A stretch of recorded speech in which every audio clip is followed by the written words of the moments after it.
I met Edward at a recent ACMP conference. We talked about how challenging it was for him to apply change management discipline within his organization. He couldn't convince his leadership why the organization should embrace methodology. He called me a few weeks later. He said that leadership was still not convinced. They didn't buy into the whole idea of resistance, but did agree to give him time at their next leadership meeting to hopefully change their minds. He asked me, what can I say to help them understand the value of change management?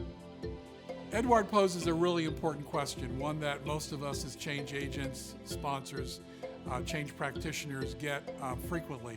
The whole idea of change management is sometimes viewed as soft or squishy by leaders.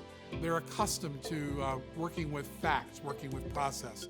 And so one of our initial challenges is often to get them to consider what change management can do for the organization.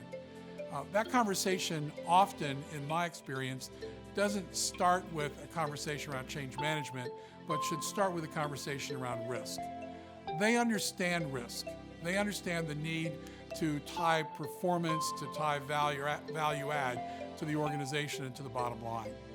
They never expect that there's going to be resistance. Their view is that when they decide to make a change, when they put an idea out there, when they put a challenge out to the organization, it just happens. And then they're always surprised and sometimes disappointed when that change doesn't happen automatically. They resist the need for them to be involved and engaged in the process. So let's step back. Let's step back and rather than talk about change management, and my conversation with Edward is stop the conversation around change management, talk about risk. But talk about risk from a different way. Talk about risk from the standpoint of the results equation. And if you're familiar with the results equation, simply stated, the equation says that results are equal to the quality of the solution times the acceptance of that solution. Now, results are for major large-scale projects, the results are often part of the result of a long due diligence process. A team of people are set out to explore how we might solve this business problem. They go through lots of due diligence, they do lots of financial modeling, they come up with a set of expectations that often has a dollar figure associated with it. Leaders review that very, very closely. They understand the numbers. They understand the process approach. And so they give authorization for the project to begin. The very first part of that execution or implementation is to go out and find the best solution on the planet, the QS, if you will, in that equation, the quality solution. So we spend lots of time, lots of effort, and we find the best solution for our organization specific to this change. A team is put together, a project plan is put together, and we set off to execute or implement against that plan.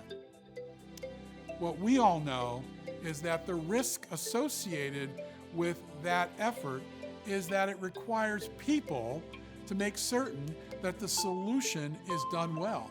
People who are impacted by this change, they have to breathe life into that quality solution in order for us to achieve those intended results. So the acceptance component is really what we're talking about when we talk about change management. The risk conversation with leaders is around what is the risk if we don't have people doing what it is that they are supposed to do related to the solution. And of course, that takes us full circle back to we set a results expectation. It's typically financial or time related. We find a quality solution, we implement that solution, and it isn't until we actually pay attention to the people that we begin to see the results. So the conversation around risk is, what is the risk associated with individuals impacted by the change not delivering, not changing their behavior, not doing what is expected of them in order for us to achieve that end result. So we take all of that in our conversation, and I go back to Edward and I say, change the conversation. Talk about risk. Talk about what happens if we don't pay attention to the people component. And the people component is about understanding how people are going to react to this change. what will be their issues, concerns, and challenges. To better understand the risk and mitigate it, we need to prepare the leadership and the organization for the change.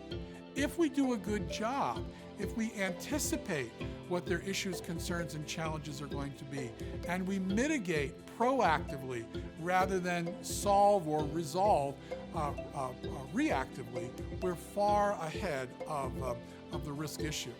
Second thing we want to understand related to risk and risk mitigation is to make certain that we have a clear definition of the desired state.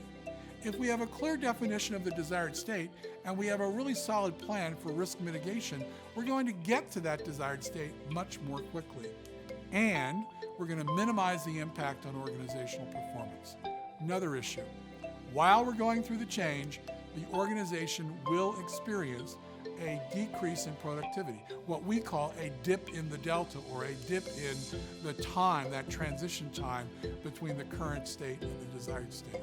If we do a good job, we minimize that. So in summary, there are 4 ways to change the conversation from change management to risk mitigation.